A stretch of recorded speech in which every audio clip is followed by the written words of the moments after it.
Welcome to another episode of All Eyes on DC. My name is P.KK, neighborhood journalist and connoisseur of all things. As you know, on All Eyes on DC, we feature people who do great things in the area and those who are changing the lives of their peers and their neighbors in one way or another. And today, I'm very proud to bring to your attention Ms. Dayne, entrepreneur and media mogul. Dayne has a show in the works, a show that is going to break the mold in television, online, and in cable access. And that show is called Dayne's Lane. And she's here today to tell us more about that show and about her career.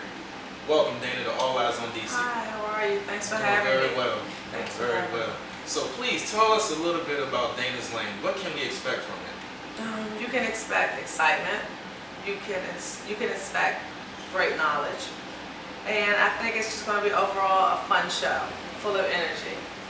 And I just watched it for the first time. Myself, maybe 2 days ago. Okay. And it was great. Like, I had tears come out of my eyes at the end of the show because I couldn't believe that it was as good as it was. I mean, I thought in my heart that I did a great job, but actually seeing it for myself, I was just like overwhelmed, like, wow, I really did it. And I actually graded it a B overall. I graded a B. Yeah. It wasn't a B because of me. Yeah. If it was just solely off of what I saw in myself, I would have given myself an A, to be honest. Good stuff. It was just little stuff that other people might not have noticed that I noticed. For the next time, I need to change this. But it had to do with the production overall. It was little stuff like that. But the guests, they were phenomenal. I had Chick Santana from Love and Hip Hop New York as one of my guests. I had Steve Francis, former NBA basketball player. And I had him in several movies. And his most recent film was I forgot the name of it. Furious 7. Gotcha. Yeah, Furious 7. Gotcha. And he actually played Ludacris's stuntman, body double. So all the crazy stuff you saw Ludacris doing, that was him. That was actually Tim McAdams. Yeah. So those were my 3 guests. Those were my first 3 guests on the show. That was a great movie, by the way. And it seems like you have a nice mix of guests, something a little bit for everyone, pretty much. Exactly. So, quick question for you.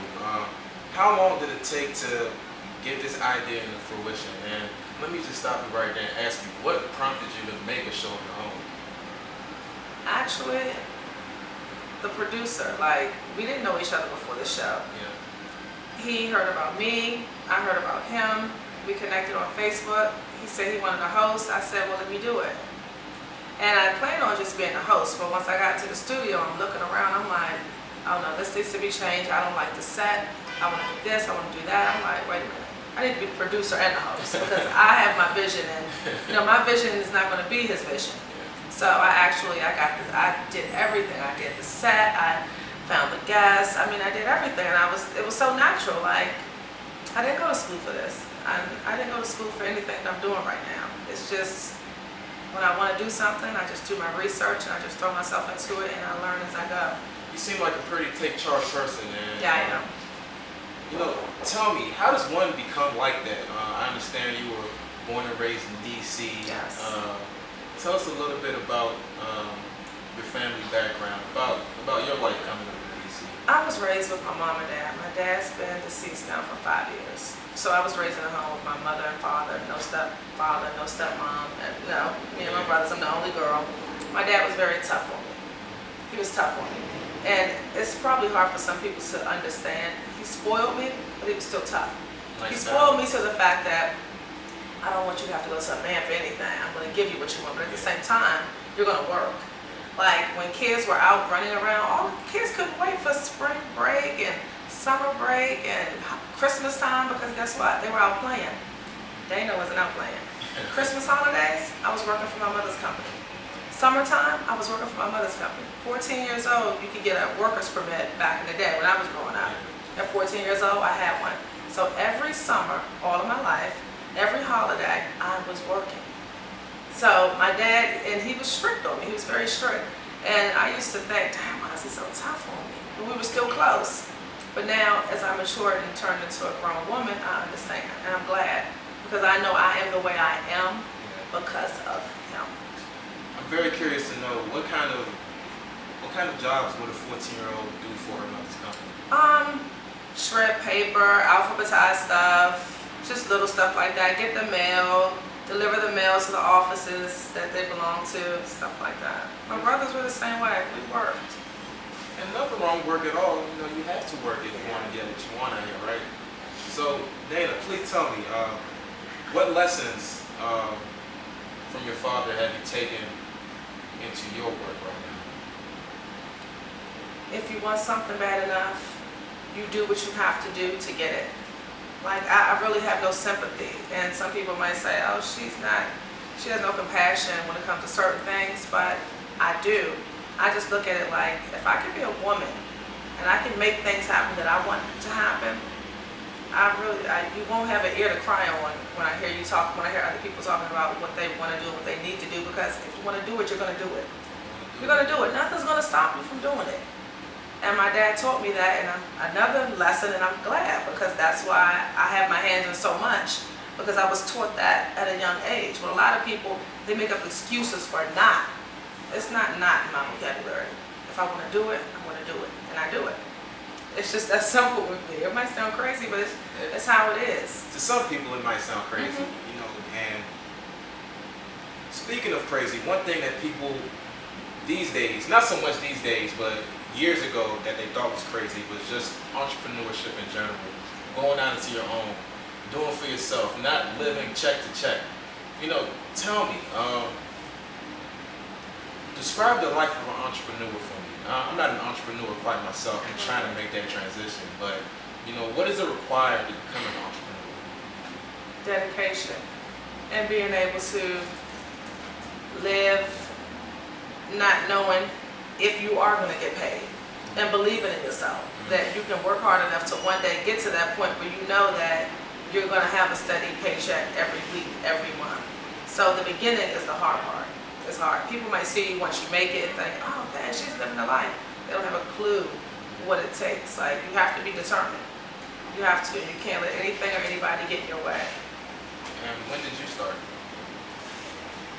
Well, I've been like a go-getter all of my life, but my last job was working at Howard University for the president of Howard, President Swiger. He was the president at the time, and I was his correspondent assistant.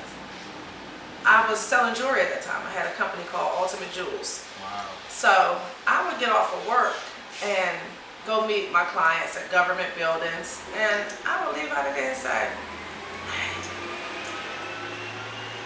I just made $700 in this office, in this one office. I just made $700 selling costume jewelry.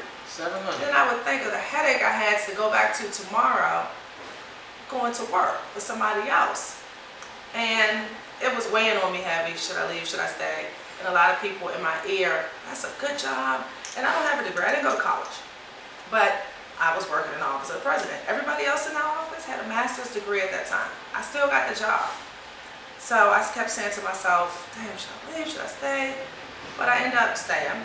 And I got into it one time with my supervisor. And let me just say, after that, when I left out that door, I decided, before I walked out, I said, if I walk out this door, I'm not working for anybody again. And that's almost 11 years now, and I haven't. 11 years. And people thought I was crazy. Why would you leave that job? I said, because I can make it on my own. Like, I'm putting all of my energy into making this office a great place and to helping everybody else. If I put all that into me, then I can have everything I want. And I quit. Wow, that 11 years. It's been 11 years, not going on 11 years. Not one W-2, 11 years, yeah. So, Dana, I'm curious, and I'm sure viewers are curious to know, what are your other ventures? I understand that you dabble in other things. You're producing here, you're hosting there. Just enlighten us, please. Okay. Besides my talk show, I have an online radio show called the DMV Socialites, and we live broadcast throughout Maryland, DC, and Virginia. And I produce, and I'm the host of that show too. I have a company that I started last year, the fall of 2014, called Capital Life, LLC, and I put together shows and events. I'm the vice president of Megalon Sports and Entertainment, and I just help them. I do a marketing for them, and I just help them host the official Maybach. I keep saying Maybach. So I'm getting ready to do an event with Maybach Music Group in Fatrell. I'm getting my stuff mixed up. I hosted the event with them with Mayweather. Okay, I can't keep up with myself. The official Mayweather and Pacquiao after party at the Hard Rock Cafe. So was that was Vibe Nation and Megalon Sports and Entertainment, and I'm the VP of marketing for them. So was the party more exciting than the fight? You know, it's crazy because like the party wasn't exciting for me. Like it's work. I just want to see everybody else having a good time and popping bottles and all that. Like the crowd is young, and I'm just happy to see everybody else. But am I really enjoying myself? and you know, like you said before, people, they see the after effect, they see the results of all their hard work, and they really don't understand the work it took in the background to make it happen. The headaches, the hassles, the going back and forth, trying to talk to the right people, getting pushed to the side. It's a lot, but like you said, they don't see it. What advice would you give to a budding entrepreneur, someone who's thinking about making that jump and doesn't quite know the work it takes to get where you need to get? Do research. Do research. Don't listen to everything you hear. Take in some stuff, but do your research on it. And you have to, the first thing, you have to believe in yourself. If you believe in yourself wholeheartedly, you're going to try. You're going to do whatever you can to make your dream come true. And I'm just going to go back to that. You have to believe in yourself. If you believe in yourself, everything else will just come into place, because you're going to take the avenues to find out what you need to find out, to go to the seminars you need to go to hook up with the right people, to get great mentors, to position yourself around a certain type of people that you know are going in the same direction that you're going in. So when you say believe in yourself, you know, it sounds good saying it right now, but I know for some people, when they get to the bottom of the rock bottom, it's pretty hard to believe in yourself. If you can just reflect on some of those experiences that you might have had and what it took for you to just get back in the game mentally. Okay, I might sound mean when I get ready to say, but I'm going to be brutally honest, and I mean this from the bottom of my heart. That's what we're doing. If you drop and you hit rock bottom and you don't feel as though your self-worth and you can build yourself back up, it's not meant for you to be an entrepreneur. It's not meant. Because if you hit rock bottom, if you believe in yourself, you know that I can still get up, and I'm going to get up. I mean, some people aren't built for it. Some people have that mentality, oh yeah, I want to be a boss, I want to work for myself. You can say that all day. But the average person is not meant for that lifestyle. They're not. I got knocked down to the bottom. I was living before all of this bright lights and everything came. I was living in a luxury apartment. My rent was $2,600 a month. I was able to get on a plane any day of the week. I was able to go to the stores and spend a couple of $1,000s a day. Like I was like a housewife of DC without having the kids, without being married. I was in a relationship. My significant other got arrested. He got arrested. And I'm not ashamed to talk about this, because this is a prime example of why I don't have compassion for people to give themselves pity parties, because I did it. And if I'm a female and I can do it, and I feel like anybody can. So he got incarcerated, and the bottom line, we lost everything. We had to sell a truck, sell a car, everything, the savings, everything, because I had to go to lawyers. So I went from having whatever my heart desired to having nothing, zero. And I didn't say, oh my goodness, my life is over, he's gone, I can't do this. I was like, my dad is gone. He doesn't have my back now. He's gone. I have to figure this out and give you money or give you that's reality. They're not. So I just got to the point where I said I just have to do what I have to do. And here I am now. And I hit the bottom. No car, no nothing. Beautiful place, gone. That's a beautiful story in its own, because it's so real and it's so raw. You strike me as a person who doesn't take a lot of mess. And I'm saying that just by talking to you in the last 10 minutes or so. Let's circle back to Dayne's Lane for a second. I'm interested in hearing more about it. You told us the lineup for the first episode.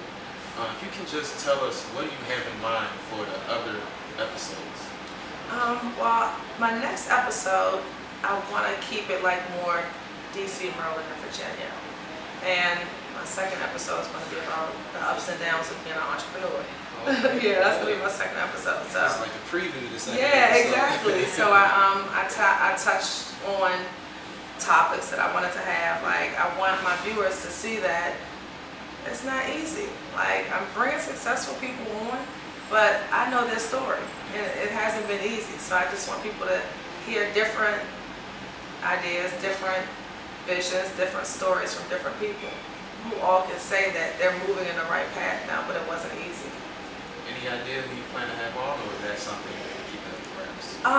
One guest that has confirmed is Mo Kemp, and he's actually a big promoter in this area.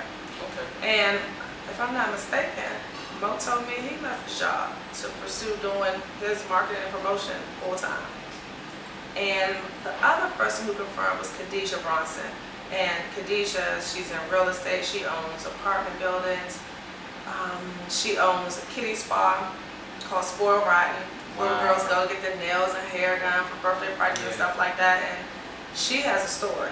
Like, I know her story. And you would never know, because she's the type that she keeps pushing. She keeps pushing, and she's doing well for herself. So those are the two that I have confirmed so far. We need to change that. I also have Sharon. She's actually a female, and she owns a cigar lounge. And she's actually having her private, secret opening next Saturday. Okay. And it's in Laurel. Yeah, so she is actually going to be one of my guests too. And she's a black woman, and she had this idea to start her cigar lounge, and she's doing it. So cigars, that's wonderful. What's your ultimate goal with Dayne's lane? Where do you Prime time. Prime time. Prime time. Just one word. Yeah, prime time. Go hard or go home. Huh? ASAP. Yeah. Yeah. I have people waiting to see the trailer. Like, that's my goal. Wow, that's wonderful. So please let the viewers know, when does Dayne's Lane launch, and where can viewers in the DC metropolitan area catch it? I don't have my airing date yet. I just know it's July 2015. It's coming up in July. Perfect. But they can check their local listings and find out. And also, my website, you can check me out on Dayne's Lane 2, also on Facebook. And all the information will be right there. Dayne's Lane, and you'll find everything. Like, when I get the airing date, everything will be there, the channel, the time. And from what I was told, as soon as they air it, they're going to continuously air it. Like, it's not going to be one time, it's going to be again, maybe 2 days later, 2 days later. And it's going to be Maryland, DC, Virginia, and Verizon, Bios. Good stuff. So All Eyes on DC got the inside scoop pretty much. It's a wonderful thing. Before we wrap up, I always like to give my guests an opportunity to talk to the audience. Any last words as an entrepreneur, a black woman, a go-getter, anything you want to leave us with before we wrap up this episode of All Eyes on DC? I'm so straightforward and straight to the point. I mean, the only thing I would say is don't give up. If you really want it, go for it. Don't listen to naysayers. Don't let people pull you down, because they'll try. And a lot of times when you're starting, people don't want to help you. They don't want to help you, especially if they feel like you could be competition. So don't give up when people don't want to lend a helping hand. Do your own research and just make it happen. You said research a lot, so that you got to do a lot of work on it. Yeah. Make it happen. Perfect. Point blank. Point blank. Dayne, she has a new show coming out, Dayne's Lane. You can catch it online and on your local channels. My name's Sam P.K. Collins, and this is All Eyes on DC. And once again, we took the news to the streets. See you.